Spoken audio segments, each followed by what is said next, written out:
Salut Max. Ça va Arthur? Ça va et toi?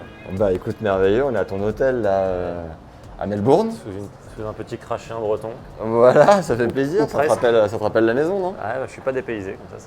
Bon, merveilleux. On va aller prendre un petit café, tu nous emmènes où? Je crois au Starbucks à Langles là-bas, si c'est bien ouvert et pas trop bondé de monde. Valeur sûre ça, Starbucks? Valeur sûre. Allez. Valeur sûre. Le matcha est toujours valeur sûre là-bas. J'ai appris à connaître grâce à ma copine, Ah ouais? future femme, donc ouais, je suis assez accro au matcha coco là-bas. Ah ouais? Ouais, Incroyable, je connais pas. Ah bah tu vas peut-être goûter alors. J'ai goûté une fois le truc vert là, matcha latte, non? C'est ça, Et toi c'est coco? avec du lait de coco. Ok. Le lait classique, ça attaque le ventre, donc j'évite un peu. Ouais, je comprends. J'évite un peu. Bon du coup on n'a pas le ciel bleu mais c'est pas grave. C'est ton combienième là de Open d'Australie? Troisième. Déjà. Déjà, ouais, on peut dire ça comme ça, ouais, déjà. Ouais. Troisième tableau final. Énorme. J'avais fait les qualifs en 2020, pendant le Covid, mes premières qualifs en Grand Chelem à Doha. Quand ils avaient été relocalisés à Doha parce que pas possible d'aller jusqu'en Australie. J'avais eu la bonne idée de perdre au dernier tour des qualifs pour ne pas y aller. Contre qui? Contre Michael Moe. Mais j'avais bien fait de perdre, on était content de perdre presque avec mon Sérieux coach, à ce point-là? avec Seb. Ouais, parce qu'après il fallait aller en Australie, faire 2 semaines de quarantaine forcée, enfermé dans la chambre et tout ça. Et avec le recul, c'était pas une bonne décision d'avoir perdu, mais évidemment qu'on n'avait pas souhaité perdre, mais on avait perdu au dernier tour et au final ça nous avait plutôt bien réussi parce que j'étais rentré moi en Europe assez tranquillement et j'avais pu gagner des challengers. T'avais joué où? Et j'avais gagné à Istanbul. Ouais. Sur un Challenger 125 et ça m'a permis de continuer à grimper et de jouer surtout et pas d'avoir un stop dès le début de l'année de 2 semaines enfermé dans une chambre. Faire des squats tout seul. Pour faire face au mur. un tournoi. Voilà, exactement. Donc, Comment tu te sens ici à Melbourne? C'est quoi la vibe pour toi? Tu la plutôt bien. qualifierais comment? J'adore le tournoi. Hein. Je pense que c'est hyper sympa pour nous, Européens en tout cas, pendant l'hiver de pouvoir partir à l'autre bout du monde et d'avoir du soleil. Bon, pas aujourd'hui, pas sur cette vidéo, mais ouais, d'avoir du soleil, de la bonne température, c'est hyper agréable. Ouais. Et je trouve que c'est une tournée qui est vraiment géniale. C'est là au fond. Alors attends, j'ai peu le monde là, qu'on se rende bien compte d'où on est. On est quoi? On est plein centre-ville, non? Tu connais un peu? Ouais, on est sur Collins Street. Ouais. On est plein centre. Là, surtout qu'avec la pluie, à mon avis, les gens sont partis faire un peu shopping et tout ce qui va avec. Donc ouais, on est presque à New York, quoi.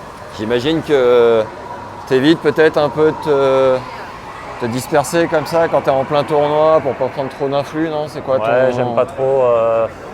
Surtout en Grand Chelem, j'essaye toujours de faire assez attention à passer le moins de temps possible sur site. T'es pas du genre à dire, traîner dans les canapes dans le player lounge? Non, je suis pas de ce style. Quoi qu'il arrive, je suis pas de ce style et encore plus en Grand Chelem parce que je pense que c'est important de garder de l'influx et du jus et puis surtout, surtout moi qui en ai besoin, qui ai pas mal besoin justement de cette énergie pour jouer et puis encore plus dernièrement avec mon corps, essayer de le préserver au maximum et de me reposer au maximum pour me sentir bien et m'éloigner des blessures. Ouais. Bon, évidemment, cette vidéo n'est pas sponsorisée, mais on y va quand même. On y va quand même. Hein, si les gens de Starbucks nous regardent, n'hésitez pas pour l'année prochaine. On est fan de matcha. Allez, surtout on Arthur. On y va. Et meilleur résultat jusqu'à maintenant en Australie? C'était quoi? Deuxième tour. T'as joué sur un grand cours déjà? J'ai battu Popirine en 5-7 il y a 2 ans. Ouais. Première Australian Open. Chez lui en plus du coup. Chez lui. Sur le cours, le petit ovale, le cours des 3? Australiens, le cours 3. Sur le cours 3 où c'était bien chaud et j'avais dû me retirer au deuxième tour parce que je m'étais blessé au poignet. Ouais. Et j'étais vraiment embêté, donc je pouvais pas du tout défendre mes chances. Je devais jouer Dan Evans sur le... Comment il s'appelle celui qui a un numéro à 1573? Ouais, 1573. Ouais, Ouais, 1573. Et j'avais dû me retirer. Et l'année dernière, j'ai perdu au premier tour malheureusement. Donc voilà, écoute, mais non, j'aime beaucoup ce tournoi. Ouais. On a fait quart de finale aussi l'année dernière en double avec mon copain Ben Bonzi. Donc, Très bon ça. ouais, des bons souvenirs. On s'est bien marré. Bon, on va passer commande, on reprend juste après. Allez. Je savais pas que tu t'appelais Peter chez Starbucks. Souvent les cafés, les trucs comme ça, je mets Peter parce que Arthur, ouais, ils ont du mal à comprendre quelquefois. Il la prononce comment ici? Ah, tu sais jamais trop justement parce que Arthur, c'est pas toujours des Australiens, on va dire, pure souche. pure souche qui sont au café, donc c'est jamais très évident. Donc le Peter il passe bien, et au pire on dit que je suis allemand. Et le Rinderknecht, ils le prononcent ou pas? Ils l'ont ou Le pas? Rinderknecht, je leur en parle même pas parce que ce serait trop compliqué. Bon, tu disais au départ, du coup, tu viens de Bretagne, c'est ça? Non, Pas du tout. Alors, pas du Magnifique. tout. Elle est belle Je suis né, cette info. je suis né dans le sud. Ouais. Je suis né dans le sud, à Gassin, un petit village à côté de Saint-Tropez, parce que ma grand-mère maternelle habitait dans ce coin. Et mes parents étaient en vacances dans le sud en juillet, et donc ma maman a accouché là-bas. D'accord. J'ai passé pas mal de vacances dans le sud, mais je suis pas du tout rien à voir. Enfin, j'ai pas du tout jamais vécu dans le sud. Je suis parisien, banlieusard, Ok. Val-de-Marne, Ouais. Vincennes, puis Saint-Germain-en-Laye dans les Yvelines. D'accord. Et je suis parti aux États-Unis après le bac, Ouais. 4 ans au Texas. Et en revenant, je me suis lancé sur le circuit, 1 an à la Fédé française à Roland, au CNE. Thank you. Puis parti à Rennes, en Bretagne. Maintenant, ça fait 4 ans et demi que j'y suis et on adore. C'est là où j'ai bugué. Ouais. Voilà, et où je suis parti m'entraîner avec mon entraîneur Sébastien Villette. Ouais.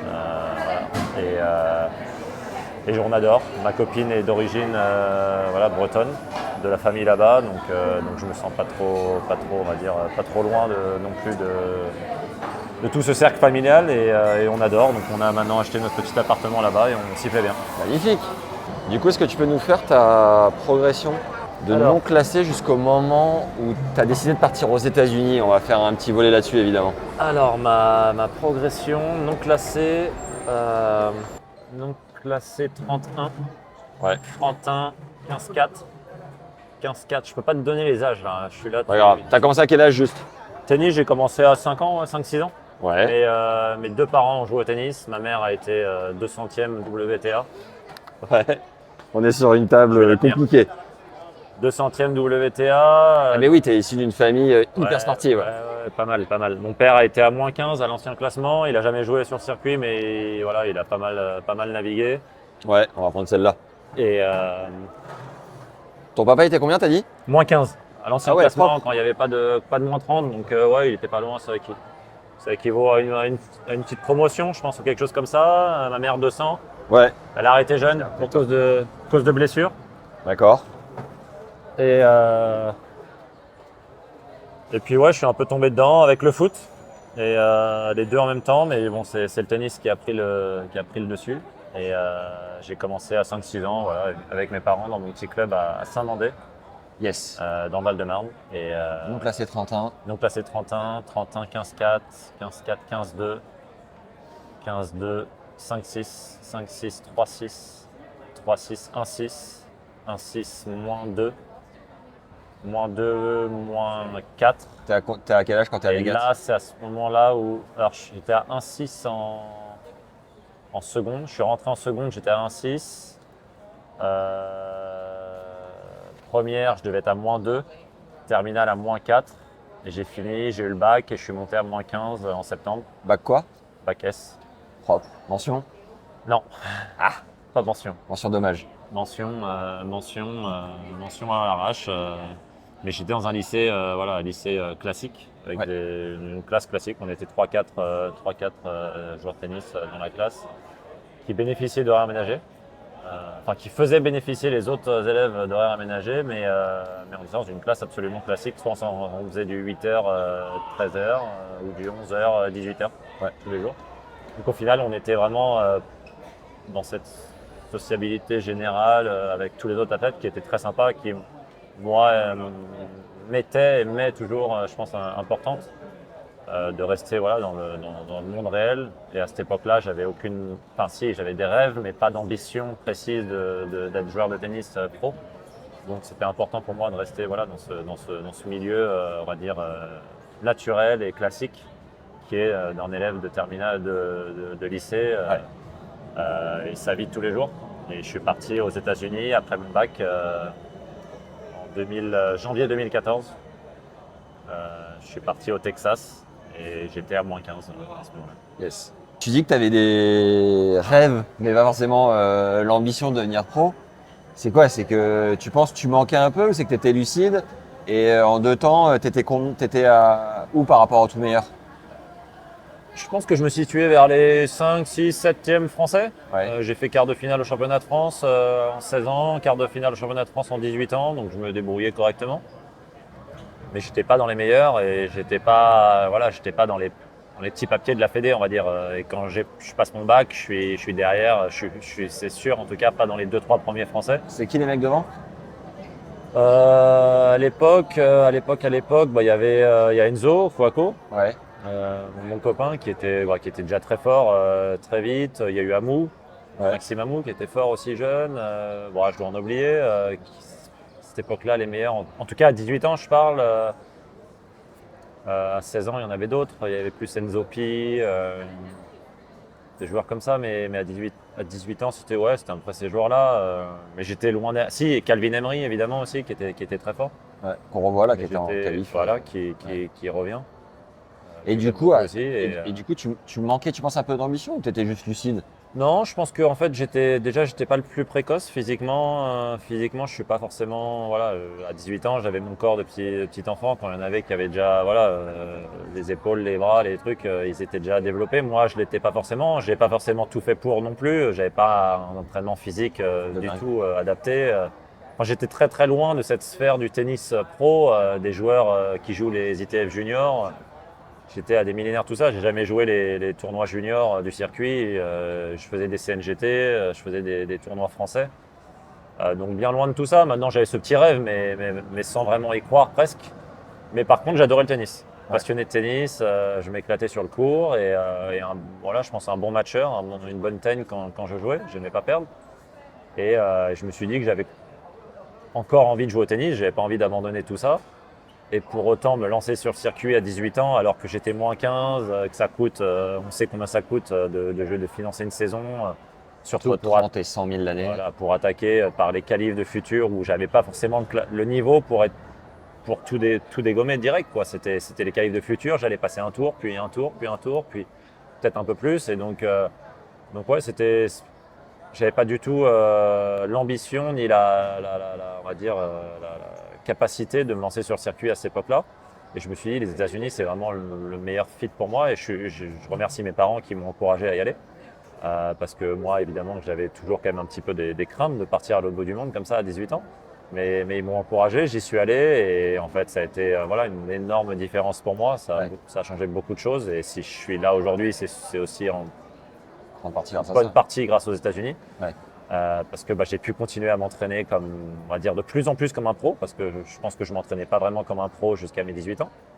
Mais après, j'ai commencé à avoir plus de masse d'entraînement, plus de matchs, d'heures d'entraînement comme un athlète de haut niveau aux États-Unis. Et j'ai progressé là-bas, j'ai été bien entouré, j'ai eu des entraîneurs Steve Denton, qui est un ancien joueur de Coupe Davis pour les États-Unis, qui a été 11e mondial en simple, 2 ou 3 en double, donc un vrai joueur. Avant de trop parler des US, comme tes parents ont été très bons, ta maman surtout, est-ce que c'était... En fait, tu vois, mon père m'a vachement emmené sur les tournois, on parlait énormément, et il disait, moi, à 13 ans, j'avais fait ci, à 14 ans, j'avais fait ça, et je m'étais fixé un peu de le dégommer sur les temps de passage. Est-ce qu'au fond de toi, tu t'es dit, tiens, j'aimerais bien être meilleur que ma mère sur le classement, ou c'était pas forcément un truc que tu ça n'a jamais été une ambition. Maintenant, je me souviens qu'on en a rigolé le jour où je suis passé, parce qu'elle a été, je crois, 201e. Et le jour où je suis rentré dans les 200, elle m'a dit, bon, bah ça y est, tu m'as dépassé. Elle a été 11e française, et voilà, pareil, j'ai été numéro 1. J'étais numéro 1 l'année dernière. Et donc, bon, j'ai dépassé ça, mais pas du tout d'objectif en soi. Je me suis jamais fixé d'objectif de classement ou de résultat. Sérieux? Ouais. Jamais. Tu as toujours réussi à rester focus sur le process et progresser dans ton jeu. Et c'est souvent justement quand je m'échappe un peu de ça, où ça part un peu en cacahuète, ou alors je ne fais pas forcément ce qu'il faut sur le terrain, ou peut-être même en dehors.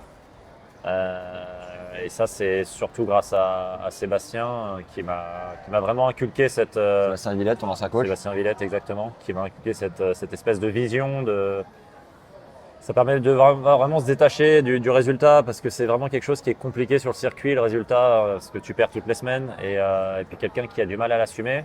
Et on est tous des gros compétiteurs.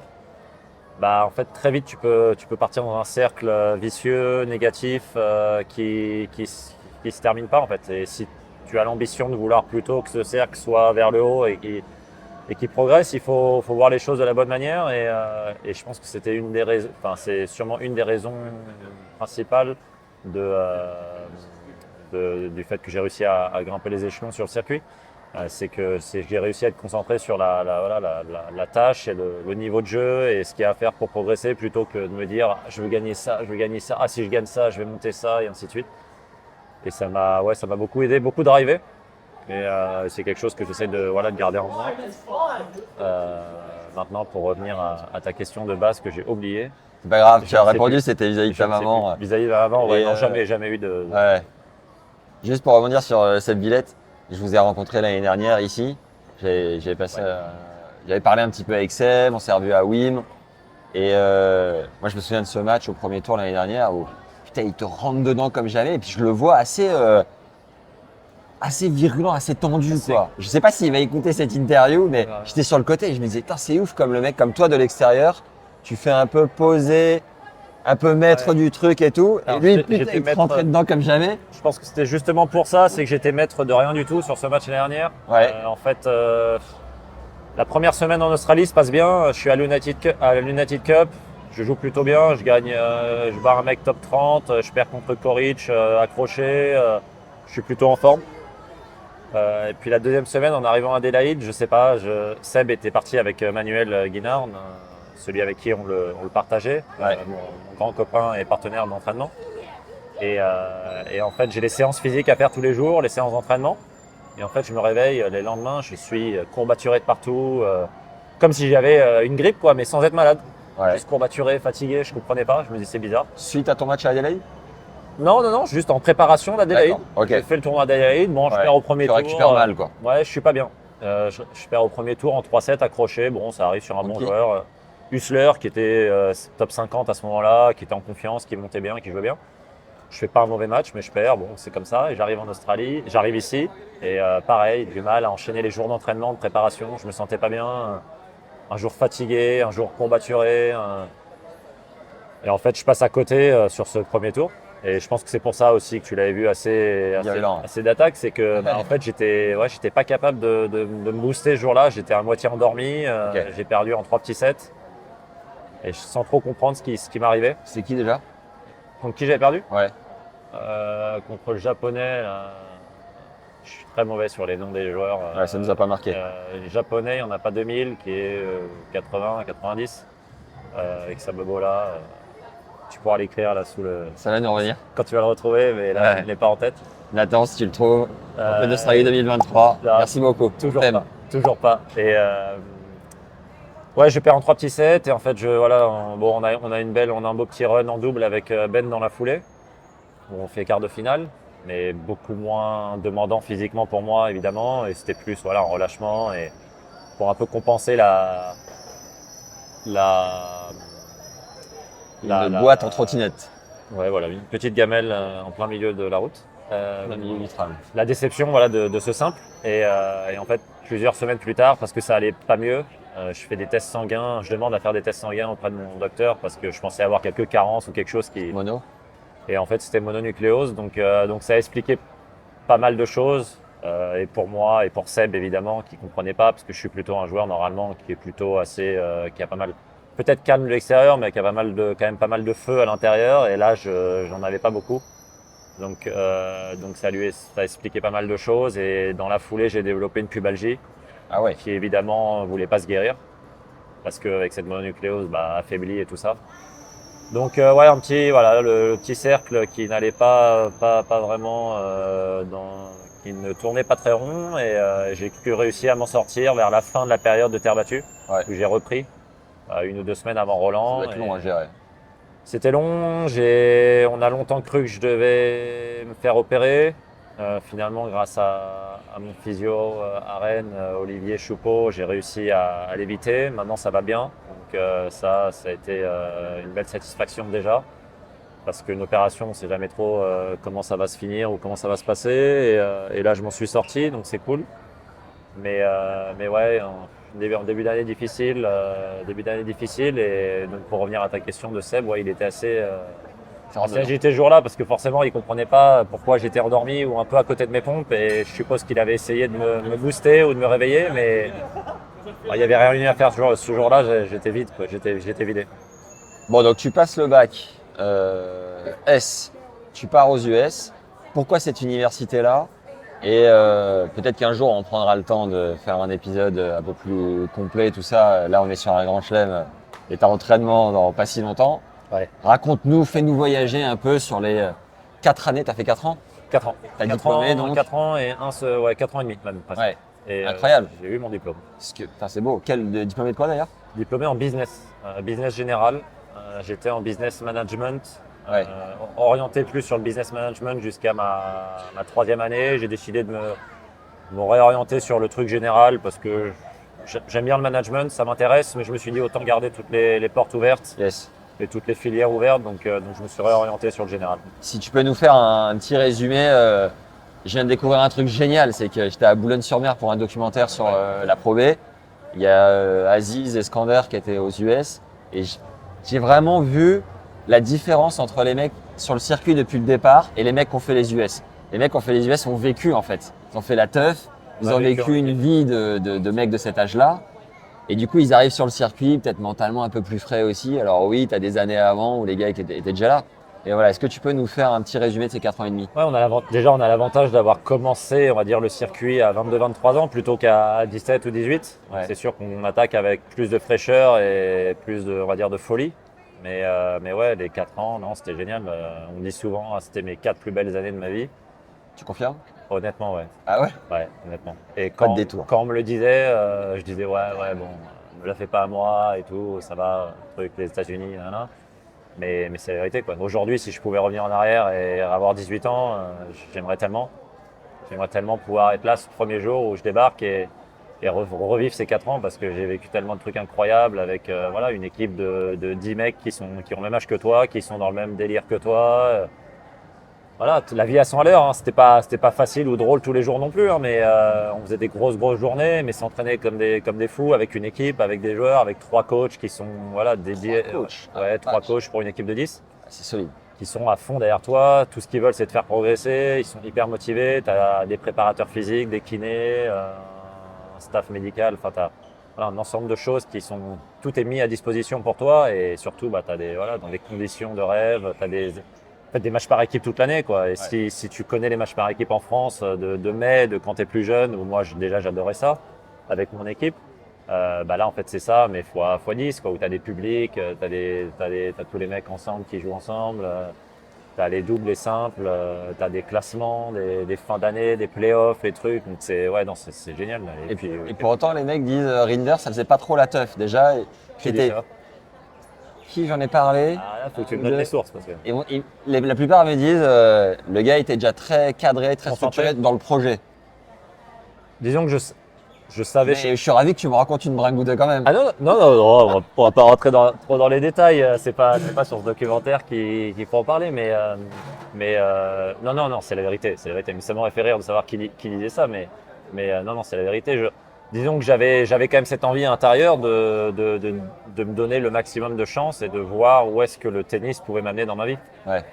Et donc ça passait par faire les choses bien, m'entraîner comme il fallait, comme un futur pro ou comme un pro. Et voir où ça m'emmène. Donc évidemment que la soirée du jeudi soir, vendredi soir, samedi soir, si on avait match le dimanche, le vendredi, entraînement le jeudi, j'y allais pas tout le temps.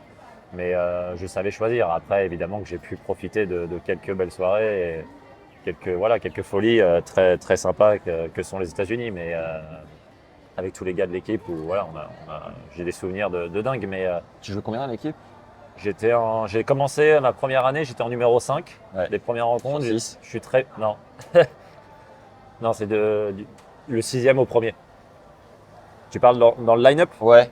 J'ai commencé en numéro 5 de mon équipe. 5 sur 6. Il y a 6 mecs 5 sélectionnés. sur 6, pardon. Ouais. J'ai compris, puis 6, pardon. Non. Oui. Non. Puis 11. J'aurais pu descendre, mais non, je suis quand même plutôt monté. Ouais. J'ai commencé en 5e, j'ai fait quelques rencontres en 5e, je suis assez vite monté 4e et j'ai fini ma première année même en numéro 3. Ouais. Et l'année d'après, j'ai débuté en numéro 1 parce que j'avais bien joué, progressé et j'ai fait mes 3 années en numéro 1. Et pour que les gens comprennent bien, ça joue combien on va dire à l'ATP ou au classement français? Bah, moi, à mon époque, après, j'ai été quatrième du pays, au mieux. Ouais. J'ai été mes 3 dernières années, quasiment, j'étais dans les 10 premiers du pays, quasiment tout le temps. Et bah, à cette époque-là, les mieux classés, c'était avec moi, c'était McDonald's, c'était Norrie, c'était Eubanks, il y avait Shelton qui arrivait. Ouais. La dernière année, lui jouait en numéro 4 ou numéro 5 de Florida, de son équipe. Moi, j'étais en numéro 1, mais voilà, des gros joueurs. Il y en a plus. Kopfer, Hanfman. Non, Hanfman avait fini quand je suis arrivé. Il était un peu plus vieux, mais voilà, beaucoup de joueurs. Ça jouait 250, 200. ATP, ouais. Ouais, 300 max sur les meilleurs. Ouais, ouais c'était Voilà. des beaux matchs. Ouais. Ce qui est ouf, c'est qu'à l'époque, c'était considéré comme une voie de garage par les gars déjà sur le circuit. Aujourd'hui, ça paraît avec Ben Shelton et des superstars qui sont en train de claquer. Toi qui as ouvert la voie, ça paraît être un passage hyper avec beaucoup plus de valeur, avec beaucoup plus de sens. Je dirais que c'est. En fait, je pense que déjà, chaque joueur a son chemin pour y arriver, s'il y arrive en tennis, parce qu'on sait à quel point c'est difficile d'y arriver, mais je pense que chacun a son chemin et en fait, les États-Unis est vraiment un vrai chemin possible qui peut te le permettre. Et je suis content d'être le premier exemple français à l'avoir prouvé ou démontré. Mais je pense que c'est pas juste qu'une solution de repli ou une solution de secours ou une solution, on va dire, de faiblesse ou d'abandon pour un joueur, mais plutôt une vraie solution à bis, quoi. Ouais. À celle de se lancer directement sur le circuit. Moi, je le dis souvent, je pense que, hormis si tu es top 10 mondial junior, je pense que la meilleure solution est d'aller aux États-Unis. Parce que tu as tout pour progresser. Surtout, tu te mets, on va dire, un peu en retrait de ce circuit où tu te crames pas mentalement dès le plus jeune âge. Ouais. Et ça, c'est un énorme gain quoi, sur le long terme, moyen long terme. Et il y a trop de gars qui attaquent à 17 ans, qui passent par les qualifs de futur, qui finalement s'en sortent, qui arrivent sur les tableaux futurs, qui finalement commencent à gagner, à avoir quelques résultats sur les futurs, mais qui s'accrochent à passer en challenger. Et en fait, ça leur prend déjà 5 ans ou 6 ans. Et en fait, ils arrivent au challenger, ils sont avancés. Moi, j'ai eu la chance, en à peine un an, j'étais confortablement installé dans les challengers. Donc, j'ai gagné et du temps et financièrement, j'ai gagné de l'argent aussi, évidemment, parce que j'ai pas perdu de temps sur les futurs. Ouais. Et professionnellement ou dans ma dynamique, ça m'a permis d'être sur cette pente ascendante et d'avoir cette dynamique positive donc, pour continuer à avancer. Et je pense qu'il y a trop de gens qui veulent tout de suite se lancer quand en fait il n'y a pas d'urgence. Il n'y a pas d'urgence à se donner les chances. Et voilà, j'ai eu, sans vraiment le savoir ou par prise de bonne décision, j'ai eu cette chance de m'orienter comme ça. Et en fait, ça devient, voilà, c'est mon chemin et j'en suis fier. Et j'encourage beaucoup de jeunes, depuis quelques temps, j'encourage beaucoup de jeunes à partir parce que je pense que tant bien même il ne se passe pas grand-chose dans le tennis, tu as tout à gagner là-bas. Tu ressors avec une langue, avec une nouvelle culture, avec un diplôme, avec une possibilité d'aller travailler là-bas, vivre là-bas, revenir, repartir sur une autre école pour continuer en France. Enfin, donc voilà, les portes restent ouvertes. Alors qu'en France, souvent, ça se ferme pas mal, quoi. Soit tu passes direct sur une école, tu laisses tomber le tennis, mais pourquoi laisser tomber le tennis quand tu as une passion de dingue pour un sport? Soit tu te lances sur le circuit, mais tu n'assures pas tes arrières avec un diplôme. Donc voilà, moi j'aime beaucoup cette option et je la conseille. Maintenant, je sais aussi entendre. Je trouve qu'il y a trop de gens qui négligent ou qui vont critiquer cette option, surtout en France, et souvent sans connaître. Ça se développe quand même. Souvent sans connaître, mais je suis content que pas mon image, mais ton expérience. Voilà, mon expérience et mes résultats, ça fasse changer un petit peu les avis des gens en France. Est-ce que tu peux nous raconter ton premier point ATP, est-ce que tu as ressenti, et la place de numéro 1 français, est-ce que tu as ressenti? Gros jump en avant parce qu'on n'a pas le time. Mon premier point ATP, c'était au Maroc, sur un petit futur au Maroc, où j'étais parti en vacances et mon père m'a dit, et en fait on a vu qu'il y avait un futur dans le coin. Quelle ville? Taroudan. Ok. Taroudan, c'est à 1 heure d'Agadir, un truc comme ça. On était là-bas en vacances et en fait je m'y inscris. Évidemment qu'il n'y avait pas un chat dans le tournoi, donc je pense que je rentrais à peine dans les qualifs. Je devais avoir 17 ans, j'étais encore c'était pendant les vacances scolaires, en première ou en terminale. Et en fait, je m'y inscris, mon père m'emmène. Et je pense que j'ai dû jouer à un gars qui jouait à rien du tout, qui devait jouer 0 ou 1-6 à tout casser au premier tour. Et j'ai gagné mon premier point ATP là-bas. Allez! Donc énorme. Et j'ai gagné mon premier futur au Maroc aussi. Très bon ça! En rentrant des États-Unis à 22-23 ans, mon premier futur à Meknes. Donc il y a une histoire avec le Maroc. Où là, pour le coup, j'étais pas en vacances. Je m'étais lancé sur le circuit. Et c'était mes premiers futurs et peut-être mon 3e futur et je l'ai gagné. Donc ça, c'était cool. Désolé après, pour le freinage du tram derrière. Les oreilles, c'est cadeau, les gars. C'est pas toujours vrai. Et derrière, ma place de numéro 1 français, fin d'année 2022. Ouais. Fin d'année 2022, je termine l'année 42e et numéro 1 français. Avec une belle fin de saison. Tu t'enchaînes, tu gagnes des matchs en sauvant des balles de match. Ouais, j'ai battu 3 ou 4 joueurs du top 20 en sauvant balles de match à chaque fois, entre 1 et 9 balles de match contre Karen Augusta. Ouais, quelquefois c'est comme ça. T'as l'impression que il y avait eu un événement, tu avais perdu quelqu'un de ta famille aussi, non? J'ai perdu ma grand-mère. Ouais, et tu disais, voilà, je me bats vachement, je sens que ça me donne un truc supplémentaire. Ouais, l'histoire est pas facile. Je la perds en allant sur le tournoi de Gironde. Ça faisait un moment qu'elle était mal en point, mais je pensais pas que voilà. Et puis c'est assez soudain et en fait c'est ma grand-mère paternelle et avec mon père on décide que j'aille sur le tournoi quand même. L'enterrement allait être en milieu de semaine. Si je perdais tôt, j'allais pouvoir y être. Si je perdais pas, j'y serais pas. On décide quand même d'y aller, malgré le fait que voilà, c'était quand même personne très très très importante pour moi. Voilà, je suis resté des journées, des semaines en vacances, petit, plus d'une fois avec elle. Donc très très importante pour moi et donc j'avais décidé de me donner à fond cette semaine-là pour elle. Et ouais, ce match en quart de finale contre Karen Augusta, qui est natif de là-bas, qui avait le public. Je pense qu'à part Sébastien, il n'y avait pas une seule personne qui était pour moi dans ce stade. Incroyable. Et j'ai sauvé 9 balles de match pour gagner, je ne sais même plus combien, 17-15 au tie-break du 3e. Et j'avais l'impression que j'ai jamais été inquiet dans ce match en fait. 9 balles de match, j'ai jamais imaginé une seconde que j'allais perdre. Et comme quoi ça prouve les capacités du mental, parce que je savais que j'avais gagné pour elle. Et ça faisait 3 matchs de suite et ce match-là était quand même assez intense. Et bon, le lendemain, j'ai perdu contre Corda sur un match à accrocher, mais il joue aussi très très bien. Mais j'aurais aimé gagner le titre cette semaine-là pour elle, mais déjà c'était un match, on va dire, assez héroïque. Voilà. J'espère que ça lui aura fait plaisir. Tu m'étonnes. On va aller à l'hôtel parce que je crois que tu as la navette dans pas longtemps. Et puis on termine en marchant. Allez, on fait ça. Allez, feu. Dans la famille, il y a Chloé Paquet aussi, c'est ta cousine, non? Ouais, alors cousine éloignée. Ouais. C'est son papa qui est cousin avec ma mère. Donc c'est une cousine éloignée. C'est pas la vraie cousine, mais cousine éloignée, mais ça fait partie de la famille. Ma mère s'appelle Paquet aussi. D'accord. Premier tour là, à l'Australienne, tu prends qui? Je joue contre Pavel Kotov, un russe. Que tu as déjà joué ou pas? Jamais joué, que je connais un petit peu, j'ai vu, mais jamais joué. C'est quoi, lundi ou mardi? Demain. Ah, c'est demain? Demain, dimanche. D'accord. Ouais. Et comment tu appréhendes ce premier tour? Comment j'appréhende?